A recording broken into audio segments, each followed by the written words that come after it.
नमस्कार श्रोते हो. दीपक रेगे कथाकथन चॅनलवर तुम्हा सगळ्यांचं मनापासून स्वागत. श्रोते हो, आज तुम्ही ऐकणार आहात विजय कापडी सरांच्या बेंड बाजा या कथासंग्रहातली कथा. पण तत्पूर्वी तुम्ही जर आत्ता चॅनलवर पहिल्यांदा आला असाल किंवा अजूनपर्यंत तुमच्याकडून चॅनल सबस्क्राईब करायचं राहून गेलं असेल तर एकच नम्र विनंती की चॅनल सबस्क्राईब करा. ऐकूयात विजय कापडी सरांच्या बेंड बाजा या कथासंग्रहातली कथा, दामू द सिंपल. त्या दिवशी सकाळी मी नेहमीप्रमाणे काहीतरी लिहायला बसलो होतो. तेवढ्यात बच्चू दळवे डोकावला. माझ्याकडे बघत म्हणाला, अरे तुझ्या त्या फुटकळ गोष्टी लिहिण्यात तू तुझं आयुष्य वाया घालवणार आहेस का काय? मग मी काय लिहून माझं आयुष्य वाया घालवू म्हणतोस? मी विचारता झालो. तू एखादी सॉलिड अशी चरित्रात्मक कादंबरी का नाही लिहित? मला आधी सांग, मी चरित्रात्मक कादंबरी लिहू का कादंबरीत्मक चरित्र? माझं ऐकणार असेल ना तर चरित्रात्मक कादंबरी लिहितो. कोणावर लिहू तेवढं सांग. म्हणजे विषयाची बोंब आहे म्हण की. अरे तीच तर बोंब आहे ना बाबा. मला फार आवड आहे चरित्रात्मक कादंबरी लिहायची. पण झालंय काय, अशा प्रकारातले विषयच संपून गेले. काय म्हणतो, सगळे विषय खाल्लाच? नाही म्हटलं तरी ऐतिहासिक व्यक्तिमत्वात सुमेर आणि खरक सिंग ही मंडळी, कृष्णाच्या पायाला बाण मारणारा महाभारतातला भिल्ल आणि सीतेला दुसऱ्यांदा वनवासात पाठवायला कारण झालेला रामायणातला धोबी, याच कायद्या तळाशी शिल्लक राहिलेल्या व्यक्ती. एव्हाना त्यांच्यावर सुद्धा लिहायला काही जणांनी सुरुवात केली असण्याची शक्यता आहे. पण अद्याप सवलतीच्या किमतीची जाहिरात कुठेही बघण्यात नाहीये. अशा कठीण परिस्थितीत तूच सांग, मी चरित्रात्मक कादंबरी लिहायची कोणावर? मी इत्थंभूत माहिती पुरवून अखेरीस बिनतोड प्रश्न टाकला. तू दामूवर ठोक एक चरित्रात्मक कादंबरी. बऱ्याच वेळाच्या विचारमग्न अवस्थेनंतर बच्चू उत्साहित होत म्हणाला, दामू? कोण हा दामू? मी विचारात पडलो. अरे दामू म्हणजे आपला दामू शंखवाळकर रे. दामू शंखवाळकर म्हणजे नावावरून तरी चालू काळातला माणूस वाटतोय हा. नाही, चालू काळात वावरतोय तो. बर. पण त्यांनी असं काय केलं की त्याच्यावर चरित्रात्मक कादंबरी लिहायला मी प्रवृत्त व्हावं? त्यानं काहीही केलेलं नाहीये. एक नोकरी, एक लग्न आणि पर्यायानं झालेल्या 3 मुली, एवढ्या गोष्टी सोडल्या तर त्यानं विशेष अशी कुठलीही कामगिरी बजावलेली नाहीये. अरे म्हणजे अगदी सामान्य तुझ्या माझ्यासारखा माणूस दिसतोय तुझा हा दामू शंखवाळकर. तसं म्हटलंच तर हरकत नाही. अरे आजकाल तुझ्या त्या ऐतिहासिक पौराणिक कादंबऱ्या वाचायला आवडतायत कुणाला? आपल्यातल्याच एखाद्याचं चरित्र वाचायला जास्त आवडेल बरं. ठीक आहे, पण या दामूचं काही स्वभाव वैशिष्ट्य वगैरे सांगशील का नाही? तो कमालीचा साधा भोळा, सरळ मार्गी, नाका समोर बघून चालणारा माणूस आहे, हे त्याचं वैशिष्ट्य आहे. अरे पण चरित्रात्मक कादंबरीसाठी जो डेटा लागतो तो या दामू शंखवाळकरच्या बाबतीत मिळवायचा कसा?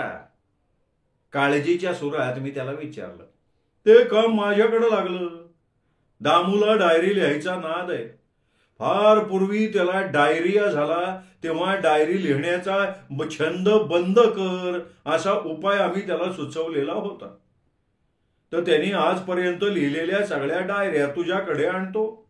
सगळा हवा नको असलेला डेटा तुला त्यात मिळेल. मिटली काळजी? हा, मिटली. आणि त्यानंतर बच्चू दळवेला मी वचन दिलं की आता बॉलपेन उचलीन ते दामू शंखवाळकरवर चरित्रात्मक कादंबरी लिहिण्याच्या एकमेव उद्देशाने. नेहमीचा फुटकळ लिखाण एकदम बान. 2 दिवसांनंतर एका रात्री माझ्या दारावर थाप पडली. दार उघडून बघतो तर बच्चू दळवे उभा. त्याच्या उजव्या हातात एक भली मोठी पिशवी. आत येऊन कपाळावरचा घाम पुशीत तो म्हणाला, तुला हवा असलेला डेटा आणलाय. म्हणजे काय? अरे दामू शंखवाळकरनं लिहिलेल्या डायऱ्या. आणि असं म्हणून बच्चूनं पिशवी उलटी करून टाकली. पिशवीतनं 20-25 डायऱ्या पाडल्या. लहान मोठ्या आकाराच्या जुन्या पुराण्या डायऱ्या. बच्चू दळवी निघून गेल्यानंतर मी कुतूहलाने एक डायरी उचलली, पानं उलटायला लागलो. एका पानावर माझी नजर थबकली. त्या पानावर खालील मजकूर लिहिलेला होता. शाळेत आज पहिल्याच दिवशी उगाचच मार खाल्ला. मला पहिलीच्या वर्गात बसवून बाबा निघून गेले. मी इकडे तिकडे पाहत राहिलो. बाई पाढे शिकवत होत्या. एकदम मला उद्देशून म्हणाल्या, बाळ, तुझं नाव काय? दामोदर विष्णू शंखवळकर. तुला पाढे कुठपर्यंत येतात? 1 ते 10 पर्यंत म्हणून दाखवतो. 1, 2 मी धडा धडा धडा पाढे म्हणायला लागलो. सगळी मुलं माझ्याकडे आश्चर्यानं बघायला लागली. बाई तर कौतुकानं बघायला लागल्या. त्यानंतर बाई पुन्हा पुन्हा माझ्याकडे कौतुकानंच बघत होत्या. मध्येच थांबून त्यांनी आपल्या मनगटी घड्याळाकडे पाहिलं आणि म्हणाल्या, आता रामू गडी 1 घंटा वाजवेल, तेव्हा सगळ्यांनी बाहेर जाऊन एकी करायची बरं का. त्यानंतर पुन्हा 1 घंटा होईल, तेव्हा ताबडतोब परत यायचं. आणि तेवढ्यात घंटा वाजली. सगळी मुलं गडबडीनं उठून बाहेर जायला लागली. दाराजवळ गर्दी करायला लागली. मी आपल्या जागेवर बसून होतो. बाई देखील आपल्या खुर्चीवर बसून कुठलंसं पुस्तक चाळत होत्या. मध्येच पुस्तकातनं मान वर काढून त्यांनी माझ्याकडे बघितलं. त्या सरशी मी उठून उभा राहिलो. बाईंच्या दिशेनं चालायला लागलो. त्यांच्या टेबलाजवळ जाऊन म्हणालो, बाई. काय रे बाळ? बाई, तुम्हाला एक विचारू? अरे भाऊ, विचार की. हसऱ्या चेहऱ्याने बाईंनी संमती दिली. बाई, तुम्ही एकीला नाही जात? त्याबरोबर का कुणास ठाऊक, पण त्यांच्या चेहऱ्यावरचं गोड हास्य एकदम अदृश्य झालं. त्या गोऱ्या मोऱ्या दिसायला लागल्या. त्यांच्या भुवया वाकड्या झाल्या. एकदम हात पुढं करून त्यांनी माझ्या गालावर एक जोरदार थप्पड ठेवून दिली आणि खेकसल्या. जागेवर जाऊन बस आधी, नसत्या चौकशा मेल्या. त्या डायरीच्या शेवटच्या पानावर खालील नोंद होती. 19 डिसेंबर 1900. कुणाचीही मदत न घेता मला आताशा वाचायला येऊ लागलेलं होतं. सकाळची वेळ. मी बाहेरच्या खोलीत बसून अभ्यास करत होतो. एवढ्यात पोस्टमन आला. एक पोस्टकार्ड भिरकावून निघून गेला. मी खाली पडलेलं कार्ड उचललं. एक एक अक्षर लावत मनातल्या मनात वाचायला लागलो. नेमक्या त्या क्षणी माझ्या 2 वयस्क कमरेत वाकलेल्या आत्या बाहेर आल्या. किलकिल्या डोळ्यांनी माझ्याकडे आणि माझ्या हातातल्या कार्डाकडे बघत म्हणाल्या, कोणाचं रे पत्र आलंय? शेकलास वाटतं तू सुद्धा पत्र वाचायला. मी हो हो म्हणत छाती फुगवली आणि म्हणालो, दाखवू का वाचून? त्यांनी हो म्हणायचा अवकाश. एक एक अक्षर लावत मी वाचायला लागलो. रा शंकररावास कळविण्यास अत्यंत वाईट वाटते की आपल्या सखुताईस गेल्या आठवडी देवाज्ञा झाली. अगं बाय ग, सखू गेली. एवढेच उद्गार दोन्ही आत्यांनी काढले आणि त्या एकदम रडायलाच लागल्या. मोठमोठ्यानं गळा काढून रडायला लागल्या. त्या आवाजानं घरभर हल्लकल्लोळ माजला. जो तो आपापल्या हातचं काम सोडून बाहेरच्या खोलीत येऊन दाखल झाला. रडणाऱ्या आत्यांना कारण विचारायला लागला. पण दोन्ही आत्या रडतच सुटल्या. त्यांचं रडणं काही केल्या आटोक्यात येईना. सगळे हवालदिल झाले. एवढ्यात आमची ताई माझ्याजवळ आली आणि संशयानं माझ्या हातातल्या पोस्टकार्डकडे बघत म्हणाली, दाम्या, हे कार्ड केव्हा आलं? नुकतंच. तेच तर वाचून दाखवत होतो मी. एकदम त्या दोघी रडायलाच लागल्या. तिच्या हातात पोस्टकार्ड देत मी म्हणालो. पोस्टकार्डवरनं धावती नजर फिरवत ताई म्हणाली, गधड्या, तुला एवढ्यांदा मोठ्यांदा हे कार्ड वाचायला सांगितलं कोणी? कोणी कशाला सांगायला हवं? मला येतो की आता वाचायला. गधड्या, पण असली बातमी असलेली पत्र वाचू नयेत रे मोठ्यांदा. आता ह्यांचं रड थांबवणार कोण? नसत्या उठा ठेवी करतोच नुसता. असं म्हणून ताईने माझ्या पाठी धपाटच मारला. पाठ सोडत मी म्हणालो, माफ कर, पुढच्या खेपेला असल्या बातमीचं पत्र आलं तर मी नाही वाचून दाखवणार कोणाला. शुभ बोल रे दाम्या, असल्याच बातमीची पत्र यापुढे सुद्धा यायला हवीत रे. असं म्हणत ताईने माझा कानच पिरगळला. आणि अशा रीतीनं 95 वर्षांच्या सखू आत्यानं माझ्या पहिल्या वाचनाचा विचका करून टाकला. त्या सखू आत्याचं मी काय घोडं मारलं होतं देव जाणे. दामू शंकवळकरच्या स्वभाव वैशिष्ट्यांवर प्रकाश टाकणाऱ्या या बालपणीच्या 2 प्रसंगांनंतर मी ती डायरी बाजूला ठेवली, दुसरी डायरी चाळायला लागलो. एका पानावरच्या मजकुरानं माझं लक्षच वेधून घेतलं. मुंबई शहराबद्दल इथं पहिल्यांदाच येणाऱ्या प्रत्येकाच्या काय काय रम्य आठवणी असतात. मला मात्र मुंबईचं नाव काढलं की रुस्तमजी लायब्ररीचा पारशी लिफ्टमन आठवतो. अंगावर सर्व दिशी काटा उभा राहतो. मुंबईत आल्या दिवशीच रुस्तुमजी लायब्ररीत मला जाणं भाग पडलं. माझा एक दूरचा काका तिथे कारकुनी करत होता. त्याची भेट घेण्यासाठी मी निघालो. 10 जणांना पत्ता विचारून अखेरीस कसाबसा मी रुस्तुमजी लायब्ररीच्या दारात उभा राहिलो. दारातच लिफ्ट होती. लिफ्टमध्ये निर्विकार चेहऱ्याचा आणि दणकट शरीर यष्टीचा एक माणूस उभा होता. आयुष्यात मी पहिल्यांदा लिफ्ट बघत होतो, त्यामुळे माझ्या तोंडाचा आव असलेला असेल, पण तेवढ्यात तो दणकट माणूस खेकसला. कसला तोंडाचा कॅपिटल ओ करते, चलनी आत. मी निमूटपणे आत शिरलो. तेवढ्यात माझ्या पाठीमागून एक म्हातारं जोडपं आणि एक फ्रॉक मधली गोरी गोरी तरुणी आत शिरली. लिफ्टवाला त्यांच्याकडे बघून हसला. त्या तरुणीकडे बघून तर त्याचं हसू त्याच्या डोळ्यातनं उघळलं. अर्थात त्या तरुणीचं एकूण व्यक्तिमत्वच असं होतं की कुणीही तिच्याकडे बघून त्या लिफ्टवाल्याप्रमाणे हसलं असतं. एकदम खाडकन कोणाच्या तरी मुस्काटीत मारावी तशा थाटात त्यांनी दरवाजा बंद केला, बटन दाबलं, लिफ्ट वर गेली. त्या क्षणी माझ्या पोटात मात्र बुडबुडा आला. काही सेकंदात लिफ्ट वर जाऊन उभी राहिली. लिफ्टमधनं दार उघडलं आणि एक नवल घडलं. प्रथम म्हातारा बाहेर आला. हाय डिकरा असं म्हणत त्याने लिफ्टवाल्याचा गालगुच्चा घेतला.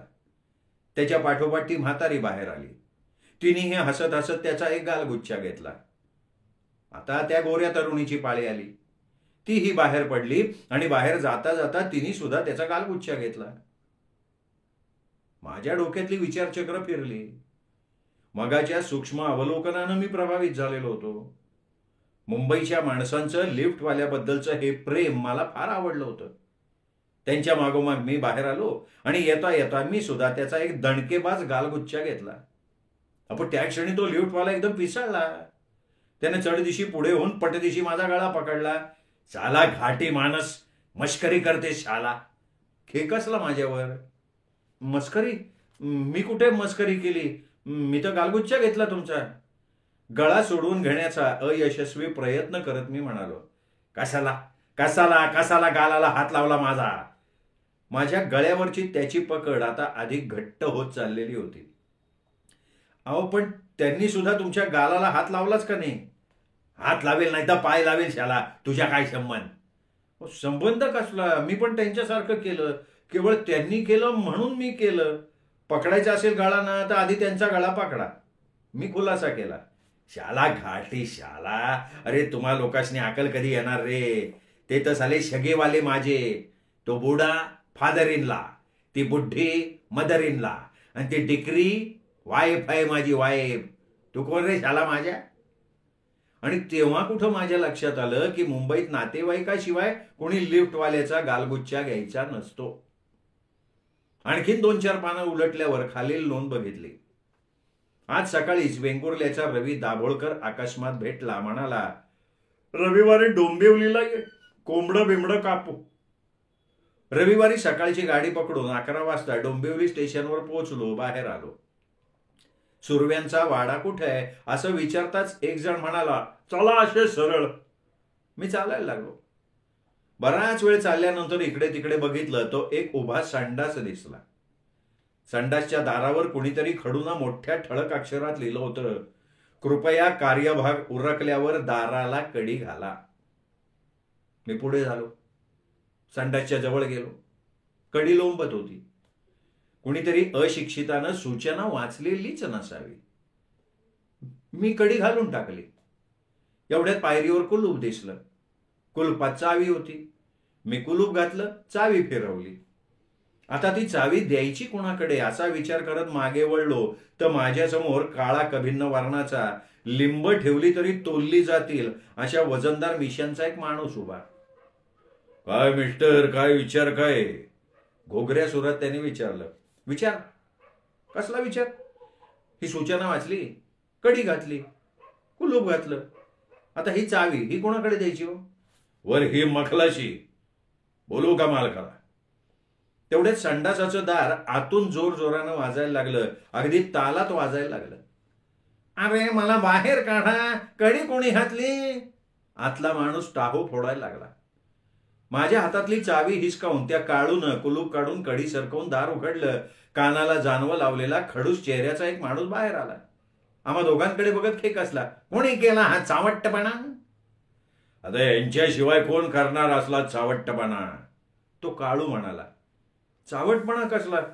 मी सूचना वाचली आणि कडी घातली. मी खरं काय ते सांगितलं. म्हणजे तुम्हाला वाचता येतं? सुवाच्य लिहिला असेल तो येतो वाचता. अरे आता 1 नंबरचा बेरड निघाला, याला असा सोडता कामा नाही. आणि एवढं बोलून ते दोघं माझ्या अंगावर धावून आले. त्याबरोबर माझ्या पायात एकदम वेग आला आणि जीवाच्या आकांतानं मी पळत सुटलो. एवढं वाचलं आणि मी डायरी बंद केली. आजूबाजूला विखुरलेल्या डायरीतनं आणखीन एक डायरी उचलली. एका पानावर नोंद आढळली, लाच किती खायची याचं एक कोष्टक संबंधितांनी आमच्या सारख्यांसाठी उपलब्ध करून ठेवावं, असं आज फार प्रकर्षानं जाणवलं. रेल्वेचा पास संपला होता.